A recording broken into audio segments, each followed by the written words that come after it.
तो hello and welcome friend आज मैं बताने वाला हूँ आप सबको कैसे आप एक्सिस बैंक का अकाउंट ओपन कर सकते हैं। ठीक है फ्रेंड, वो भी पेनियर बाय से। ठीक है, तो चलिए मोबाइल स्क्रीन पे देखिए मैं यहाँ पेनियर बाय का होम स्क्रीन ओपन कर चुका हूँ। अभी होम स्क्रीन पे है। आपको मैं दिखाता हूँ कि मेरे वॉलेट में कितना बैलेंस है। सबसे पहले आप अपने वॉलेट में जो 2000 का अमाउंट होता है वो डाल लीजिएगा, तो आपका आईडी एक्टिवेट होगा। 1500 रुपया आपका एक्टिवेशन में कटेगा और 500 रुपये अकाउंट ओपनिंग में। तो चलिए मैं दिखाता हूँ आपको अकाउंट ओपनिंग कैसे करेंगे। तो यहाँ देखिए एक्सिस कैश का ऑप्शन है, इस पर हम जैसे क्लिक करेंगे आपको सामने यहाँ दिखाएगा कि आपका चार्ज कितना है। इसमें जो आप आईडी एक्टिवेट कीजिएगा उसका कितना चार्ज कटेगा। तो यहाँ दिख रहा है दोस्तों 1500 रुपया। हम अभी इसको एक्टिवेट करेंगे, तो चलिए मैं इसको एक्टिवेट कर लेता हूँ। एक्टिवेट जैसे करेंगे यहाँ पे कन्फर्मेशन पूछता है कि आप सही में पेमेंट कटाना चाहते हैं, तो यस कन्फर्म करेंगे। उसके बाद देखिए दोस्तों यहाँ पे एक और ऑप्शन आ जाएगा। जैसे मेरा पेमेंट सक्सेस होगा तो यहाँ देखिए गेट स्टार्टेड का ऑप्शन लिख के आएगा। जैसे गेट स्टार्ट पर क्लिक करेंगे उसके बाद देखिए यहाँ पे उसके बाद आपका मोबाइल नंबर मांगेगा। मोबाइल नंबर जैसे आप एंटर कीजिएगा उसके बाद यहाँ पे देखिए स्टेप 5 तो है, 5 स्टेप आपको पूरा करना है। तो चलिए सबसे पहले वाला स्टेप मैं पूरा करता हूँ।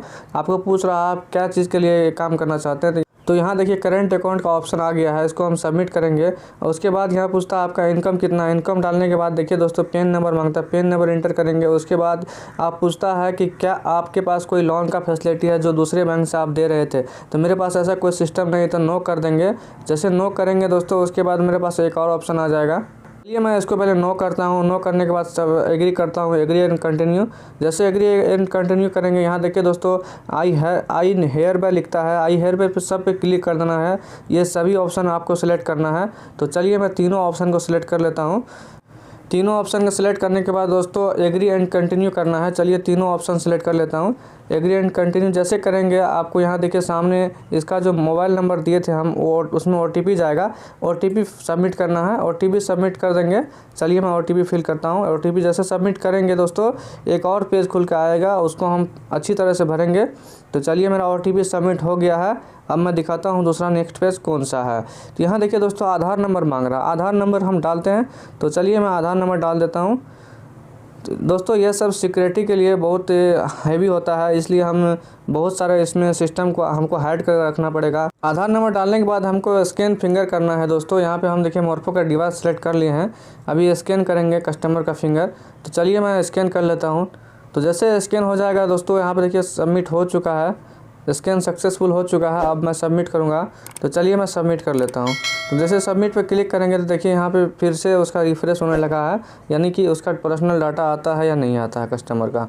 तो देखते हैं अभी। चलिए दोस्तों यहाँ देखिए उसका पर्सनल डाटा आ चुका है। इसके बाद कंटिन्यू करना है। उसके बाद ये जो स्टेप है दोस्तों यहाँ पे कस्टमर का जो फ़ोटो होता है, जिस तरह अगर आप एयरटेल का सिम निकालते हैं तो कस्टमर का फ़ोटो क्या होता है सामने से उसका स्कैन करना पड़ता है और आँख को 1-2 बार बंद करना पड़ता है। यहाँ परमानेंट एड्रेस पूछ रहा था, हमको परमानेंट एड्रेस पे सेम इस पर क्लिक कर देना है, क्योंकि मेरा जो दोनों का ये है एड्रेस है सेम है, आधार का और मेरा शॉप का। तो यहाँ सबमिट करेंगे। उसके बाद यहाँ पे ऑप्शन आ जाएगा दोस्तों आप कौन सा ब्रांच सेलेक्ट करना चाहते हैं, आपका नज़दीकी ब्रांच कौन सा है। तो जो आपका नज़दीकी ब्रांच है उसको सिलेक्ट करना है। तो मेरा नज़दीकी ब्रांच ये है, देखिए सामने यहाँ पर दिख रहा है। तो इसको हम सेव कर लेते हैं, सेव एंड कंटिन्यू करेंगे। उसके बाद हमको प्रोफाइल इन्फॉर्मेशन डालना है। सबसे पहले ईमेल आईडी डाल लेंगे। उसके बाद वहाँ पे एजुकेशन में अदर सेलेक्ट कर लेंगे, और पढ़े लिखे हैं तो अपना क्वालिफिकेशन सेलेक्ट कर लेंगे। उसके बाद नीचे देखिए दोस्तों select purpose and access account opening, तो यहाँ पेमेंट मोड कर लेना है, पेमेंट अकाउंट। उसके बाद दोस्तों सेल्फ एम्प्लॉय पर क्लिक करेंगे। उसके बाद देखिए नेम पूछता है, इसमें एजेंट कर लेंगे। इसके बाद बिजनेस अकाउंट आप क्या है तो वो सब पूछता है, तो हमको एजेंट ही रखना वहाँ पर।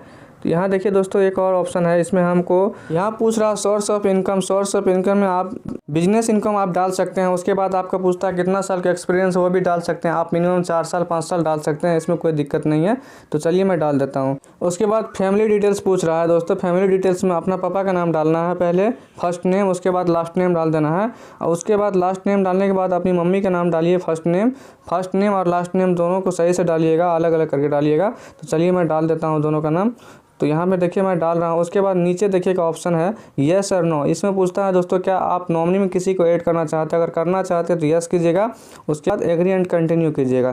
एग्री एंड कंटिन्यू करने के बाद दोस्तों यहाँ देखिए नॉमिनी डिटेल्स फिल कर लेना। नॉमिनी डिटेल में पूछता है दोस्तों क्या आपका जो नॉमिनी जिसका रखिएगा वो आपका कौन सा रिश्तेदार है, उसको डाल देना है। तो वाइफ का है तो वाइफ को डाल देंगे। उसके बाद उसका नाम डाल देंगे, उसका डेट ऑफ बर्थ डाल देंगे। तो चलिए मैं ये सब पूरा डाल देता हूँ। चलिए डेट ऑफ बर्थ क्या है उसका मैं डाल देता हूँ। डेट ऑफ बर्थ में दोस्तों सही से डालिएगा, जो उसका डॉक्यूमेंट में है वही डालिएगा, क्योंकि यह बैंक वाला ये है सिस्टम है। आप अनजान होकर अपना मन से नहीं डाल सकते हैं। अगर डालिएगा तो बाद में उस नॉमिनी का कोई फ़ायदा नहीं होगा। इसीलिए दोस्तों सही से डेट ऑफ बर्थ डालिएगा इसका। उसके बाद यहाँ पे कंटिन्यू कर दीजिएगा। उसके बाद उसका एड्रेस पूछता है दोस्तों, क्या आपका एड्रेस और उसका एड्रेस सेम है? तो देखिए दोस्तों यहाँ दोनों का एड्रेस सेम है। उसके बाद पेमेंट मांगता है, जो आपका अकाउंट ओपनिंग का चार्ज है दोस्तों 500 रुपया, वो पेमेंट कटाना होगा। तो चलिए मैं पेमेंट कटा देता हूँ। यहाँ देखिए पेमेंट कटाने के बाद आपका जो फॉर्म जितना आप अभी भरे हैं सारा का आपका यहाँ डाटा दिखा रहा है। उसके बाद फिंगर ले लेना कस्टमर का फिंगर जैसे स्कैन करेंगे। तो चलिए मैं स्कैन करवा लेता हूँ। यहाँ उसका फिंगर लेता हूँ। फिंगर लेने के बाद दोस्तों यहाँ पे सबमिट का ऑप्शन आ गया है, तो हमको सबमिट करना है। जैसे सबमिट करेंगे दोस्तों यहाँ आप